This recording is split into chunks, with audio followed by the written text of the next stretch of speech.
Pessoas que tiveram a vida transformada por Deus, verdadeiras histórias de conversão rumo à vida. É isso que você encontra aqui no programa 180 Graus, o Ponto da Virada, que começa agora.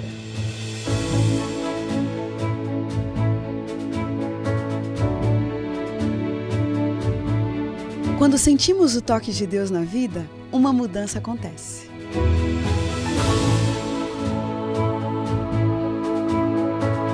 Surge à nossa frente possibilidades de felicidade plena. O toque de Deus restaura, renova, refaz.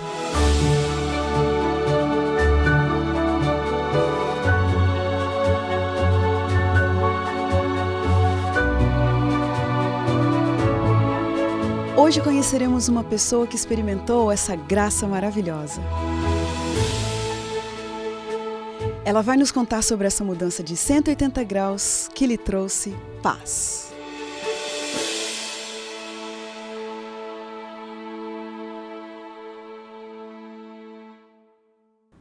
Ele nasceu no Jardim Ângela, zona sul de São Paulo, em um contexto de pobreza.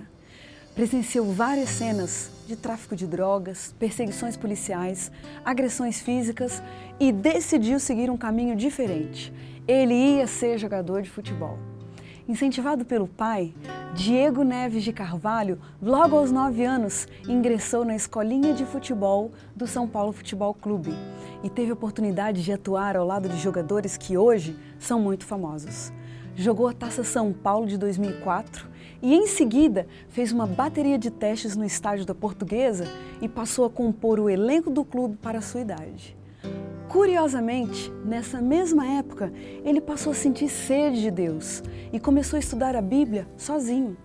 Foi aí que sua vida passou por uma transformação de 180 graus, porque Deus veio ao seu encontro e preencheu o vazio da sua alma.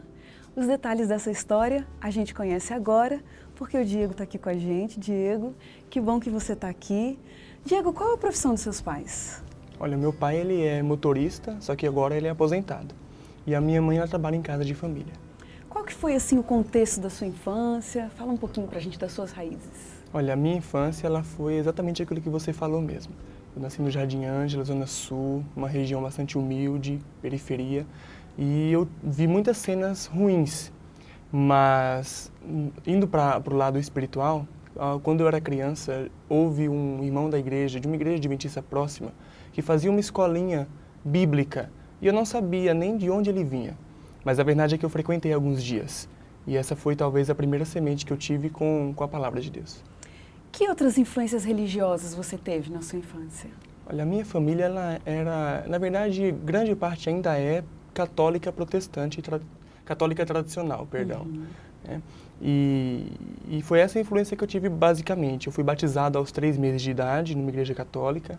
Aos 10 anos eu iniciei o curso de catequese, tomei a primeira comunhão. E aos 15 anos de idade eu iniciei o curso de crisma, na igreja católica também. Só que esse curso eu não terminei. Tá. Agora, fala pra gente um pouquinho com relação assim ao seu interesse por essa coisa do futebol, né? Você tinha esse sonho já desde criança? Olha, eu me interessei bastante pelo futebol a partir de 98, por ocasião da Copa do Mundo que teve na França, né? E então meu pai falou, olha Diego, por que você não tenta ver se dá certo? Você tinha quantos anos? Na Copa eu tinha 8, mas aos 9 anos eu comecei a jogar na escolinha do São Paulo Futebol Clube. Não é a categoria de base ainda, mas é uma escolinha. Então eu treinava lá 2 dias por semana, me esforcei bastante, joguei ali por 4 a 5 anos, mais ou menos. E quando eu completei 14 anos, entre 13 e 14, eu fui para o Estrela da Saúde Futebol Clube, que fica numa região próxima ao Jardim Ângela. E lá eu tive a oportunidade de conhecer essas pessoas que você disse, né? Por exemplo, o Denilson, que hoje joga no São Paulo, e o Leandro Damião, que a gente só conhecia como Leandro na época, que ele é jogador do Inter e da seleção. Quer dizer, você estava disposto a levar a sério mesmo essa coisa de futebol, né? Qual que era a sua disciplina com essa coisa do futebol? Olha, o futebol ele me ensinou muita coisa para a vida. Eu imagino. A disciplina que eu aprendi no futebol, de acordar cedo, de dar as voltas no campo, de fazer os exercícios, a parte física, a parte tática, isso me ensinou muito para a minha vida depois. Eu pude me tornar mais disciplinado, mais rigoroso comigo mesmo. Isso tem me ajudado bastante. Com relação, falando sobre as influências religiosas, né? Você orava, você lia a Bíblia, você pedia a Deus ajuda para essa sua etapa de ser jogador de futebol? Qual que era o seu relacionamento com Deus nessa época? Olha, é muito interessante porque o meu pai, ele sempre foi mais fervoroso do que o resto da minha família. E católico, e então eu acompanhava bastante as missas e eu comecei a frequentar praticamente todas as missas que tinham na igreja perto da minha casa. E, inclusive, quando iniciava um jogo, eu tinha o costume de entrar com o pé direito, colocar a mão no gramado ou na terra, né, quando eu jogava na terra, e me benzer por 3 vezes. Era um hábito que eu tinha, de rezar sempre, pedindo que Deus me ajudasse, me abençoasse e também me ajudasse a conseguir ser um jogador de futebol, que no meu entender era esse o objetivo mais nobre de vida que eu podia ver. O que você sonhava para o seu futuro? Eu sonhava em me tornar rico, em ajudar minha família, em dar uma fazenda para o meu pai, e basicamente o que todo jogador hoje sonha fazer. Entendi. Você naquela época conhecia os adventistas do sétimo dia? Olha, eu tenho uma tia que ela é adventista há um bom tempo, mas eu não tinha muito contato com ela em assuntos religiosos. Eu gosto muito dela, mas a gente não conversava muito sobre isso. Ela chama Adriana. E um tio também, que ele se batizou na igreja adventista logo depois, e esse tio, ele me convidava vez ou outra para ir à igreja. Só que eu treinava durante a semana e aos sábados, que é o momento de culto mais especial na igreja adventista, eu tinha jogo. Então eu não faltava aos jogos, mas faltava à igreja. E aí então eu frequentava a igreja no JA, culto de jovens no sábado à tarde. Então você se interessou? Eu me interessei. Só que assim, essa parte ela foi um pouco depois. É porque antes eu senti que eu precisava me aproximar mais de Deus. Eu não sei explicar como. Então, era isso que eu queria saber. Eu queria que você me explicasse. Você tinha o quê? 14 anos nessa época? 14 anos. Pois é, mas não é curioso a gente pensar num garoto de 14 anos ter vontade de conhecer a Deus? Olha, realmente eu só posso atribuir isso ao poder de Deus. Deus realmente é maravilhoso, Cleriane, porque eu não consigo entender exatamente como isso aconteceu, mas a verdade é que eu comecei a estudar a Bíblia por mim mesmo. Eu não tinha base para isso, mas eu comecei a pesquisar.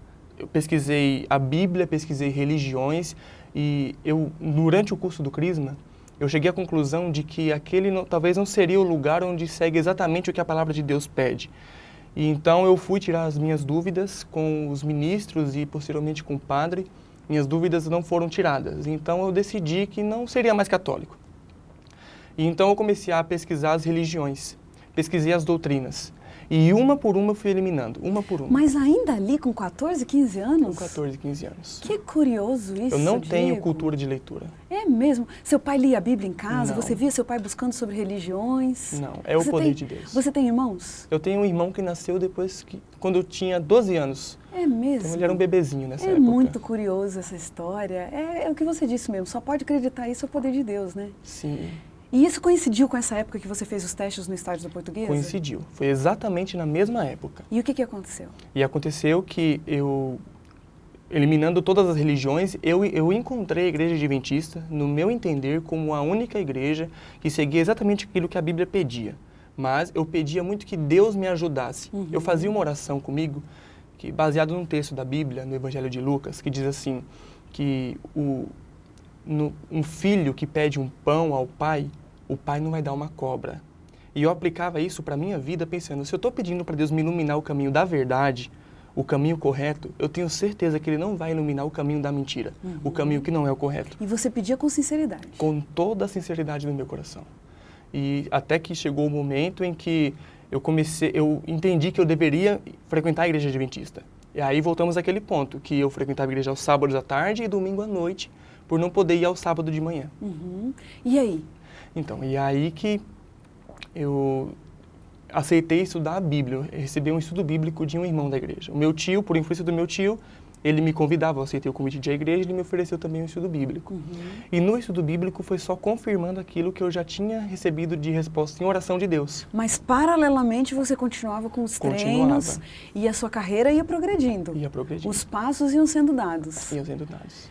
E aí, Diego, qual foi o ponto que você disse assim, olha, não está mais coerente essa essa carreira que eu estou escolhendo para mim? O que aconteceu que foi o ponto da virada na sua vida? Olha, o ponto da virada foi quando eu recebi o estudo sobre o sábado. O sábado me fez entender que não tinha como eu conciliar a carreira de jogador de futebol profissional com um servo leal de Deus e a Bíblia. Não tinha era o que como. você queria ser. E era o que eu queria ser. Mas você não queria ser jogador de futebol profissional, ganhar dinheiro e tal? E agora? Até eu descobri que havia um propósito maior na vida, que é servir a Deus, que é fazer a vontade de Deus. E Ele é maior do que o desejo de ser jogador de futebol. Mas o que te fez mudar a cabeça, menino? Porque estava tudo indo tão certo lá no estágio da Portuguesa, tinha passado. E quer dizer que você estudou a Bíblia, recebeu ali a verdade sobre o sábado. Sim. E aquilo mexeu com a sua cabeça. Aquilo mexeu comigo. Mas agora, tem uma outra coisa que paralelamente também aconteceu, foi que eu iniciei a leitura de um livro, o primeiro livro que eu li, que se chama História da Redenção, de Ellen White. E a leitura desse livro mexeu bastante comigo. E, inclusive, eu tive dificuldades para ler na minha casa. Minha mãe hoje ela é adventista, ela é batizada, graças a Deus. Mas na época ela não permitia que eu lesse o livro. Eu tive que ler o livro dentro do banheiro da minha casa. Olha! Mas por que eu estou falando isso agora? Porque o final da leitura deste livro coincidiu exatamente, deixa eu só pegar um papel para que vai ter bastante a ver, com a minha troca de fé. E eu li nesse livro uma frase, e eu escrevi aqui, nesse papelzinho que é original. A minha troca de fé não é por impulso nem fanatismo, e sim superabundante evidência. Isso foi dia 14 de novembro de 2005. É mesmo? Às 18h40 da tarde. Que curioso, você documentou, quis documentar. Documentei, não sei porquê, mas talvez Deus já sabia de que hoje talvez eu estaria aqui contando isso para outras pessoas. Que curioso, Diego. Bom, fala pra gente o que uma cicatriz no seu pulso tem a ver com a sua conversão. Olha, tem bastante a ver. Aconteceu que eu me lembro com bastante clareza do último jogo que eu disputei com esse desejo de ser jogador de futebol. Foi dia 16 de julho de 2005, isso era um sábado, e eu saí de casa 9 horas da manhã para ir para o Estrela da Saúde. E o jogo ia ser pela Taça São Paulo. E nesse jogo eu lembro que enquanto eu ia para a igreja, para o jogo, eu vi um casal de irmãos que ia para a igreja. E nós nos cruzamos, eu olhei para eles e eu ouvi a voz de Deus, Cleriane. Deus falou assim: meu filho, o seu lugar não é no campo, o seu lugar é com eles, é ir para a igreja. Olha. E ali então eu praticamente ignorei a voz de Deus e segui para o jogo, para o compromisso que eu tinha assumido. E fui para o jogo e nesse jogo eu lembro que nós ganhamos, inclusive, eu fiz até um gol, eu jogava de defensor, mas eu fiz até um gol por acaso, né? E aconteceu que o momento mais importante deste jogo foi no final. Quando já estava praticamente acabando, eu fui disputar uma bola com o adversário e na hora em que eu fui correr para disputar com ele na corrida, eu escorreguei. E quando eu escorreguei, eu não caí, mas eu apenas apoiei a mão no chão, apenas para poder levantar novamente e continuar a corrida. E nesse momento, antes de eu tirar a mão do chão para continuar a correr, ele pisou na minha mão. Olha. Ele pisou com uma chuteira de campo que tem um cravo considerável, né? E então dali eu não levantei mais, eu caí no chão e machucou bastante. Eu saí, fui substituído e fui direto para o hospital. E enquanto eu ia para o hospital com o meu pai estava assistindo aquele jogo, eu estava sozinho no banco do ônibus e eu comecei a chorar. Eu comecei a chorar porque eu sabia, eu tinha certeza que eu nunca mais ia voltar para o campo de futebol. Poxa, que bonito, Diego. Eu tinha certeza. Vamos dar uma paradinha na nossa conversa, um minutinho? Como você pode ver, um momento decisivo na vida do Diego. Mas e agora? Algumas perguntas ainda ficam para o próximo bloco. E a reação dos pais? E a carreira? E os estudos? Essas respostas a gente tem daqui a pouquinho, depois do intervalo.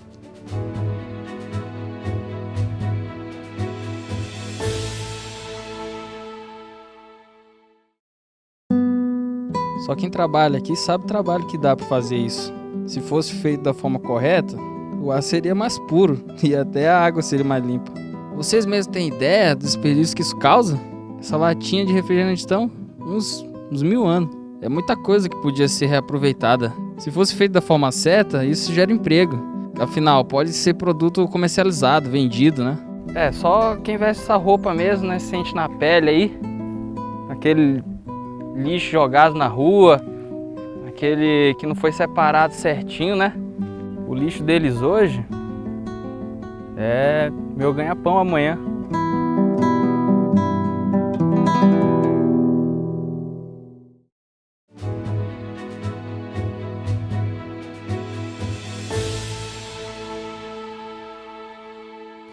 O programa 180 Graus, o Ponto da Virada, está de volta. Quem está com a gente hoje é o Diego Carvalho e ele vinha contando no bloco anterior de um momento decisivo em sua vida, onde ele abandonava o sonho de ser um jogador profissional de futebol por causa de suas convicções religiosas. Diego, naquele dia quando você se machucou no campo, seu pai te levava para o hospital, o que ia passando na sua cabeça? Olha, o que passou na minha cabeça o tempo todo foi de que aquele tinha sido o meu último jogo como um futuro jogador de futebol, se assim eu posso dizer. Olha, o que seu técnico disse para você? Olha, eu fui para o hospital direto e, paralelamente, enquanto eu jogava no Estrela da Saúde, eu também treinava na Portuguesa, como disse antes. E na terça-feira seguinte, eu fui até o CT da Portuguesa e fui conversar com o meu treinador. Eu expliquei o caso, eu estava com o braço engessado até o ombro. E então eu disse para ele que assim que eu tirasse o gesso, eu voltaria. Eu ainda estava faltando tomar um pedacinho da decisão. Sei. E eu ainda treinei, inclusive, com o gesso no braço para mostrar disposição, para mostrar força de vontade. Inclusive, até o meu ombro machucou um pouco devido ao peso do gesso e eu estar correndo. E a verdade é que até hoje ele me espera, não voltei mais. Ele disse que você podia voltar. Ele disse que minha vaga estava garantida. Olha, e até hoje ele está esperando. Puxa vida, com todo respeito. Diego, por que o dia 16 de julho de 2005 foi marcante para você? Esse dia foi importante porque foi o primeiro sábado em que eu guardei. Primeira vez onde eu tive o privilégio de não trabalhar, de não estudar, de não fazer nada que é do meu próprio interesse neste dia, mas sim fazer a vontade de Deus. E qual foi a reação dos seus pais? Como foi chegar para eles e dizer, estou abrindo mão desse sonho, né? Eles investiram tantos anos, e aí? Olha, foi bastante difícil e eu não sei se eu poderia dizer que foi mais difícil para um ou para o outro, porque foi uma notícia que os dois receberam com bastante impacto. A minha mãe, ela, de maneira mais discreta, ela não se manifestou falando muita coisa, mas ela agia. Ela, na hora de fazer comida, ela colocava carne suína dentro do alimento, onde ela não colocava normalmente. Ela não me motivava a querer ler durante as horas do sábado, como eu disse, colocando músicas, assim por diante. Já o meu pai, não. O meu pai ficou mais chateado. Meu pai, ele falou para mim que eu tinha decepcionado ele de maneira muito grande. Ele disse que estava arrependido de ter investido em mim, de ter sonhado um dia comigo e disse que nunca mais ia gastar nada comigo. Ele falou que dali para frente eu ainda seria o filho dele, mas não como antes. Que coisa, nossa. E hoje, qual a visão deles? Faz quantos anos isso agora? 7 anos que você se batizou? Isso, em dezembro, dia 17, fazem 7 anos. Então você se batizou no dia 17 de dezembro de 2005. De 2005. E agora, qual a visão dos seus pais? Olha, a visão da minha mãe hoje é completamente adventista. Ela é adventista. O meu irmãozinho também, que na época em que tudo isso aconteceu, ele tinha 2 a 3 anos, ele hoje também é batizado. E o meu pai não é batizado na igreja adventista, mas ele gosta muito, sempre que eu prego, sempre que tem algum evento especial, eu o convido, ele vem, ele gosta, já frequentou a igreja do NASP também algumas vezes. E aquele sonho de ser jogador de futebol, Diego? E aí? Olha, aquele sonho, ele ficou para trás. Eu tenho agora outro sonho. Eu lembro que eu acordava bastante cedo, 3 horas da manhã, e tinha que estar no treino na Portuguesa. E de lá eu saía direto para o treino no Estrela da Saúde, isso na terça-feira. Comia no ônibus mesmo, qualquer coisa, para chegar a tempo. E à tarde tinha informática e à noite tinha a escola. Mas a verdade é que eu penso que eu me doei tanto por isso, eu gastei tanto a minha vida por isso, que no final das contas não me levou a praticamente lugar nenhum. Hoje meu desejo é gastar todas as minhas energias, mais do que isso ainda, agora para Deus e para o meu próximo. Que bonito. Teve algum momento nesses últimos 7 anos em que você se arrependeu, em que sentiu saudade, né? Você vê aí alguns jogadores que jogavam junto com você naquela época e você não pensa, puxa, poderia ser eu ali? Olha, eu confesso que o meu maior sonho era jogar a Copa do Mundo do Brasil, que vai ser daqui 2 anos. Esse era meu objetivo. E eu também imaginava que nunca viria jogadores mais novos que eu jogando. Eu achei que essa fase nunca ia chegar, e já chegou. Nós temos jogadores que estão lá em cima, que são pelo menos 2 anos mais novos que eu. E eu vejo, inclusive eu sinto muita satisfação de ver alguns amigos meus jogando. Tem alguns que eu creio que talvez em breve também aparecerão por aí, mas desejo de voltar eu não tenho mais. Eu sempre gostei muito, eu gosto de futebol até hoje, eu brinco sempre que dá. Mas desejo de voltar não, porque o propósito pelo qual eu decidi, o caminho que eu decidi seguir, não tem como eu querer voltar. É, né? Não tem como. Nesses últimos 7 anos, qual foi uma lição muito grande que Deus te ensinou? Olha, Deus, Ele me ensinou que nós fazemos planos, mas o plano dele é maior e sempre melhor. Sempre melhor. Por mais que o meu plano seja bom, não envolva matar, roubar, nem nada disso, mas Deus tem algo superior. Você substituiu a carreira de jogador de futebol por que carreira? Olha, hoje eu tenho a alegria de ser um dos alunos da Faculdade de Teologia, no NASP Engenheiro Coelho. Depois que eu terminei o ensino médio, eu tentei outra profissão. Meu pai, ele disse para mim que me ajudaria ainda, ele voltou atrás daquilo que ele tinha dito. E eu comecei a fazer administração e também descobri que aquilo não era para mim. Eu falei, Deus, ele tem algo maior.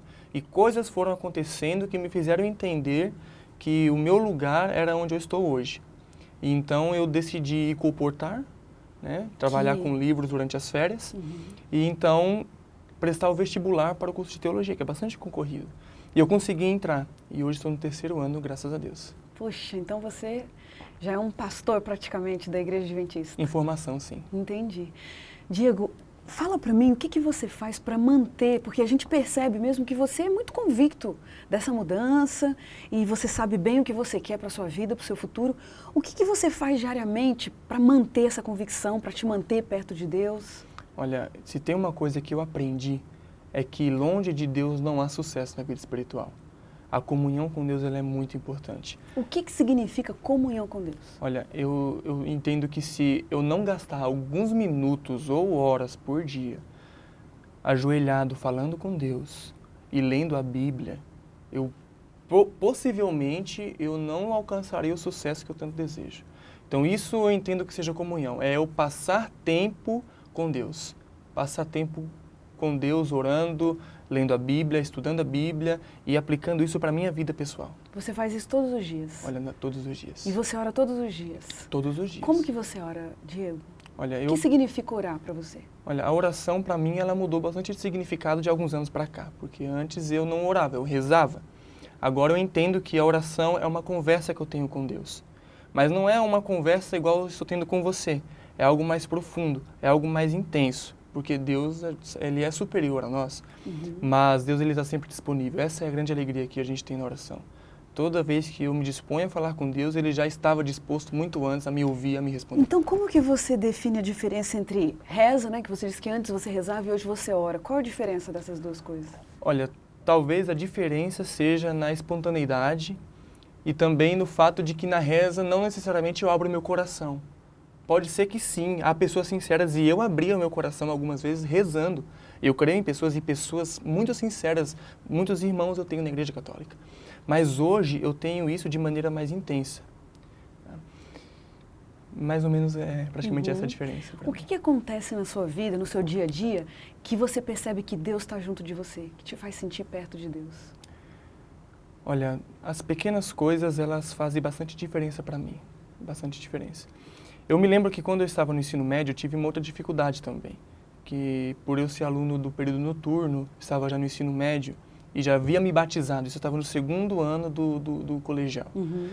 E então eu tive esse grande conflito entre explicar para a direção da minha escola que eu era um adventista e que eu estava amparado pela lei, que eu lembro até o número da lei, e de que eu não gostaria de frequentar as aulas às sextas-feiras, mas que elas me dessem trabalhos, provas, qualquer coisa que elas julgassem necessário para que eu compensasse isso. E foi uma luta muito grande. E o fato de eu ter alcançado vitória, de eu ter conseguido que eles me liberassem às sextas-feiras e me dessem trabalhos, e eu não ter pisado nenhuma sexta-feira na escola, à noite, isso é um exemplo da prova de que Deus cuida de mim. De que Deus tem um plano na minha vida. É verdade. Tem alguma coisa pela qual você ora todos os dias? Está constantemente nas suas orações? Olha, são basicamente duas coisas, né? Posso esquecer de alguma, mas eu oro bastante para que Deus me ajude a me desenvolver espiritualmente. Isso é uma luta, porque eu desejo ser um pastor. E eu não quero ser mais um pastor, eu quero ser um pastor de verdade do rebanho de Deus. Isso é um desafio Isso envolve muita disciplina. Aquela disciplina que eu tinha no futebol, tenho que exercer ela agora, lapidando o meu caráter e tirando aquilo que não é certo, por menor que seja. Agora, a segunda coisa que eu também costumo orar bastante é por amigos, por pessoas que ainda não conheceram Jesus.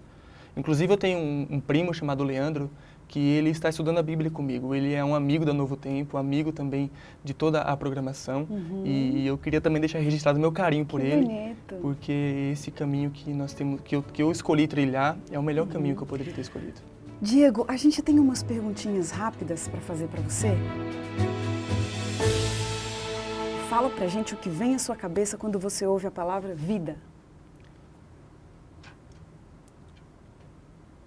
Eu só consigo pensar em Deus. Tá ótimo. Sucesso. Comunhão com Deus. Dinheiro. Acessório. Perdão. Ele é absolutamente essencial. Vida cristã. Um desafio. Graça. Um presente. Pecado. Um acidente. Futuro. As mansões celestiais. Um privilégio. Ser adventista do sétimo dia. Um pedido. Que eu possa ser uma bênção onde quer que eu for. Um medo. De nadar e morrer na praia. Uma grande verdade. De que Deus ele tem um plano na vida de todo aquele que deseja seguir os seus caminhos. Uma grande mentira.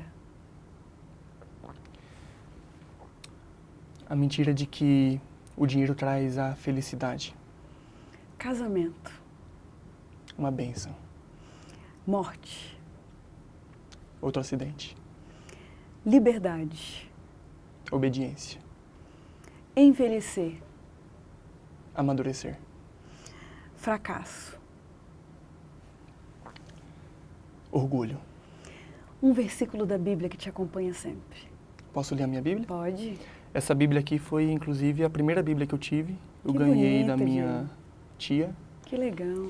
E é o texto que me acompanhou durante todo o processo de conversão. Está em Lucas, capítulo 11, a partir do versículo 11 até o 13. Diz assim: Qual dentre vós é o pai que, se o filho lhe pedir pão, lhe dará uma pedra? Ou se pedir um peixe, lhe dará em lugar de peixe uma cobra? Ou se lhe pedir um ovo, lhe dará um escorpião? Ora, se vós que sois maus sabeis dar boas dádivas aos vossos filhos, quanto mais o Pai Celestial dará o Espírito Santo àqueles que lhe o pedirem. Que bênção, Diego. Puxa, que Deus te abençoe muito, que realmente você seja esse pastor abençoado, abençoando outras pessoas, que Deus proteja a sua família. Muito obrigada. E a gente termina o programa 180 Graus, o Ponto da Virada, feliz por ouvir essa história tão linda e maravilhosa. E como diz o texto bíblico, era preciso que nos regozijássemos e nos alegrássemos, porque esse teu irmão estava morto e reviveu, estava perdido e foi achado. Que Deus te abençoe e a gente se vê no próximo programa.